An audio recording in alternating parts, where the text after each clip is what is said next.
Aš noriu pasakyti jums savo tautai, jūs esat mano tauta. Aš nesu prieš, aš nepykstu ant kataliko, aš pykstu ant katalikybės. Kadangi katalikybė yra dešinioji šėtono ranka, aš pykstu ant tos disciplinos. Tai yra velnio sinagoga. Legalus pedofilų klanas, dar remiamas valstybės. Šiame video aš atskleisiu dar vieną šėtono melą.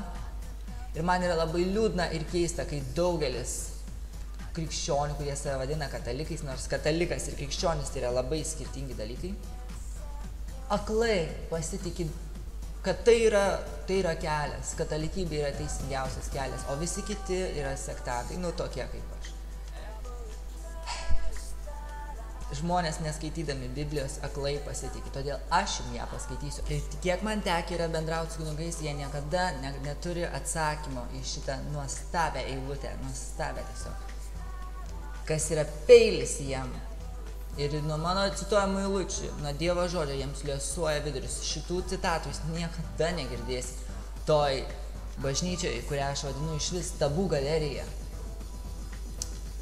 Ir taip, pakartoto įstatymo 5 skyrius sako, nedaryk savo jokio drožinio, nei jokio atvaizdo to, kas yra aukštai danguje, žemai žemėje ar po žemė vandenyje. Nesilenk prieš juos ir netarnauk jiems, nes aš viešpats tavo Dievas esu pavydus Dievas, baudžiąs vaikus už tėvų kaltes iki 3. ir 4. kartų tų, kurie manęs nekenčia. Ką jūs į tai? Ką jūs į tai pasakysit, katalikai?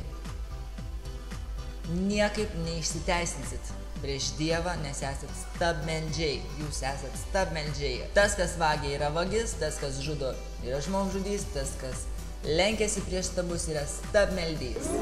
Ir aš suprantu, kad jauno amžiaus žmonės tikrai nei ten eina, nei lenkiasi ir taip toliau.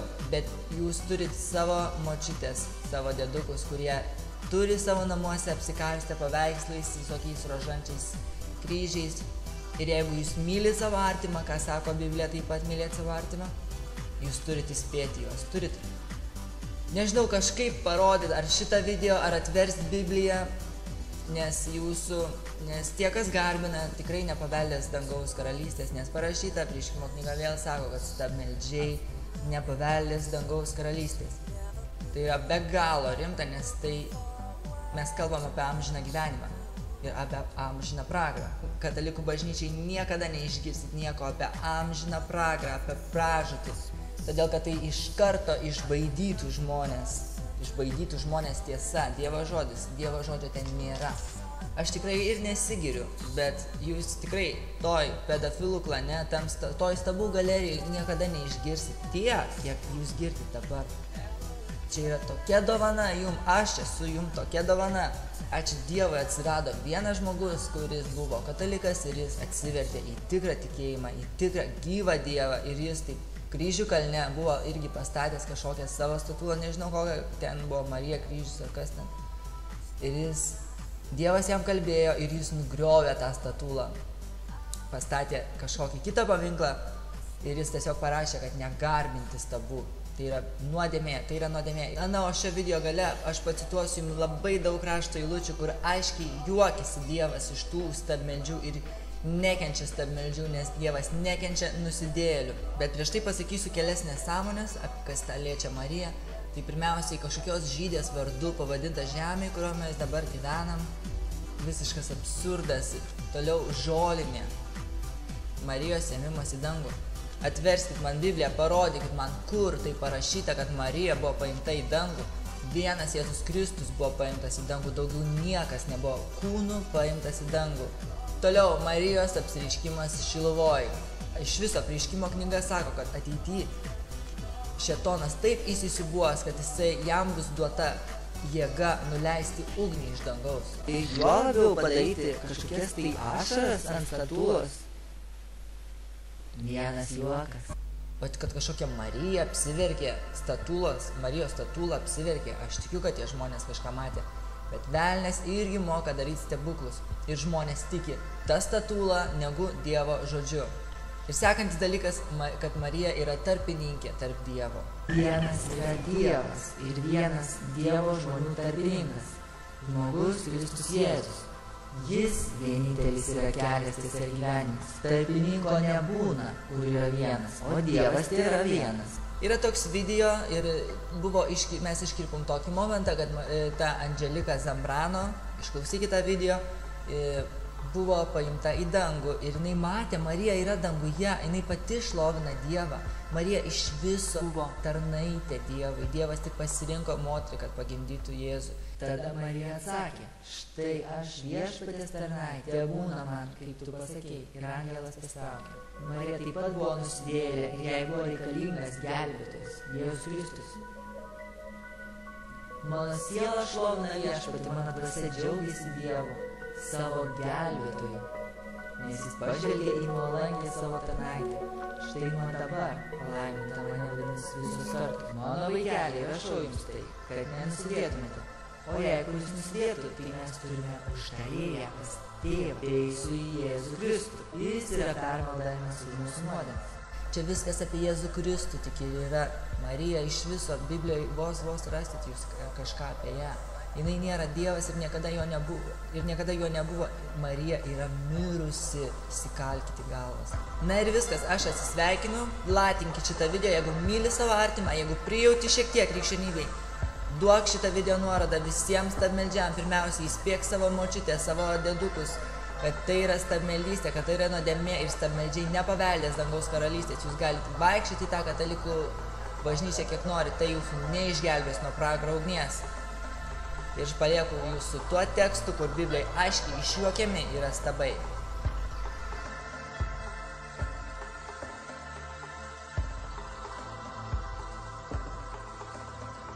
Jėzus sako, aš esu kelias, tiesa ir gyvenimas.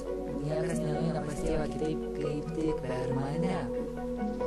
Ir nėra niekame kitame išgelbėjimo, nes neduota žmonėms po dangumi kito vardo, kuriuo galėtumėte būti išgelbėti. Dievas pasaulio ir visko, kas jame yra, kūrėjas, būdamas dangaus ir žemės valdovas, gyvena ne rankų darbo šventyklos ir nėra žmonių rankomis aptarnaujamas, tarsi jam ko nors trūktų.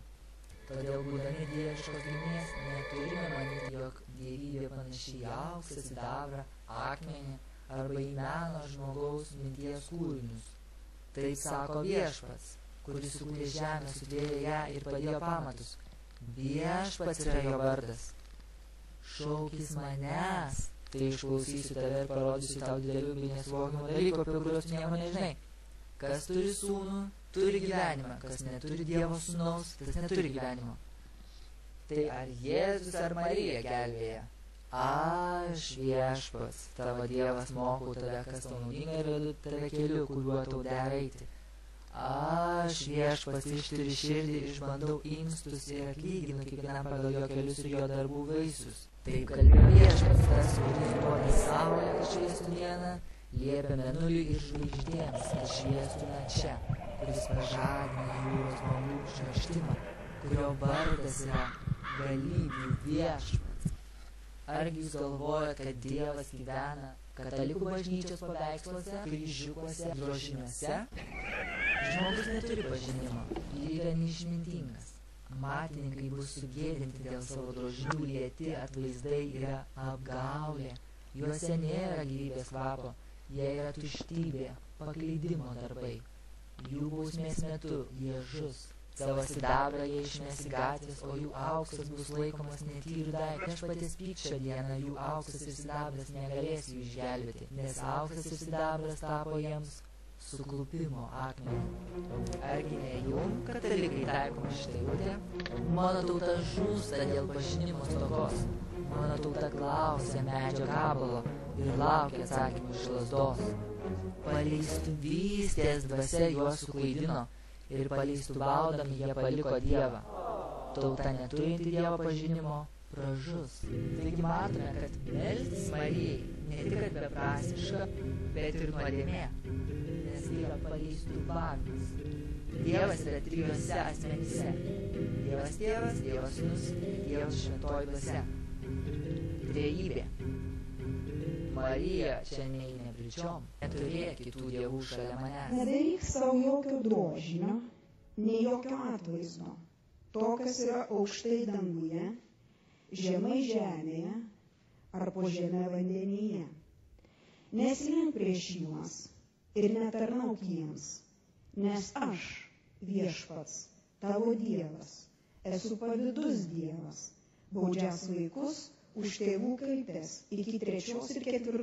kartų, tų, kurie manęs nekenčia, bet rodas gailestingumą iki 1000 kartos tiems, kurie mane myli ir laikosi mano įsakymų. Vėl koks kitas žmogus rengdamasis leisis į kelionę per šėlstančias jūros bangas, šaukėsi medžio gabalo, dužlesnio už jį vežantį laivą. Juk noras pasipelnyti sugalvojo tą laivą ir išmintis buvo amatininkas, kuris jį pastatė, bet tavo vaizda, tėve, jį valdo. Juk tu parūpinai jam net jūroje kelią ir saugų taką per bangas, parodydamas, kad gali taip išgelbėti iš bet kokio pavojaus, jog net neįgudęs žmogus gali sėsti į laivą. Tu nori, kad tavo išminties darbai neliktų bevaisiai, užtat žmonės patikė savo gyvastį net menkiausiam medžio gabalui ir perkirtę bangų mūšą ant plausto saugiai atkeliauja. O rankomis padarytas stabas ir pats yra prakeiktas.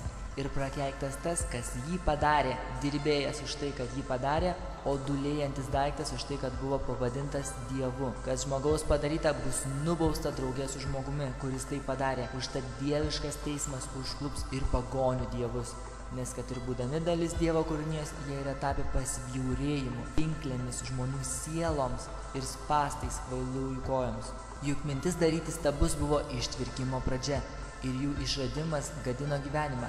Pradžioje jų nebuvo, amžinai jie neišliks, juk jie atėjo į pasaulį per tuščias žmonių viltis ir todėl jų laukia staigus galas. Tėvas, tarkim, priblokštas nelaiku ištikusio gedulo, pasidarė netikėtai atimto vaiko paveikslą. Nun jis garbino kaip Dievą tą, kuris vakar buvo tik negyvas žmogus ir perdavė paslaptis bei apeigas savo valdiniams. Ilgainiui tas nedoras paprotys įsigalėjo ir virto įstatymu, ir valdovų įsakymų drožniai buvo garbinami. Žmonės, negalėdami pagerbti asmeniškai toli gyvenančių valdovų, įsivaizdavę jų išvaizdą, iš tolo pasidarė matomą paveikslą karaliaus, kurį norėjo pagerbti, pataikaudami savo uolumu nesančiam tarsi esančiam. Ir tai pasidarė užtaisyti spąstai žmonijai, nes patekę į nelaimės ar priespaudos vergystę, žmonės suteikė netartiną jį vardą daiktams iš akmens ar iš medžio. Šitų Dievo pažinimo klaidų jiems dar neužteko, bet ištikti didelio sąmyšio, kilusio iš nežinojimo, jie tas baises blogybės ramybę vadina. Juk nelabųjų stabų garbinimas yra ir pradžia, ir priežastis, ir viso pikto tikslas, kadangi pasitiki negyvais stabais. Melagingai prisiekdami jie nebijo bausmės, betgi už tai juos ištiks teisinga bausmė, nes atsiduodami stabams jie klaidingai manė apie Dievą ir niekindami šventumą jie su apgaule kreivai prisiekė. Bet už vis kvailiausi, už aklus kūdikius skurdesni yra tavo tautos priešai ir rengėjai. Juk jie laikė visų tautų stabus dievais, nors jie negali naudotis akimis, kad regėtų, nei nosimi, kad kvėpuotų, nei ausimis, kad girdėtų, nei rankų pirštais, kad lytėtų ir kojomis, kad vaikščiotų. Juk žmogus juos padarė. Tas, kuriam dvasia tik paskolinta, juos nulipdė. Žmogus negali nulipdyti į save panašaus Dievo. Žmogus yra marus. Ką jis padaro nežabotomis rankomis, visa tai negyvas daiktas. Jis pats yra vertingesnis už daiktus, kuriuos garbina, nes turi gyvastį, o stabai juos niekada neturėjo.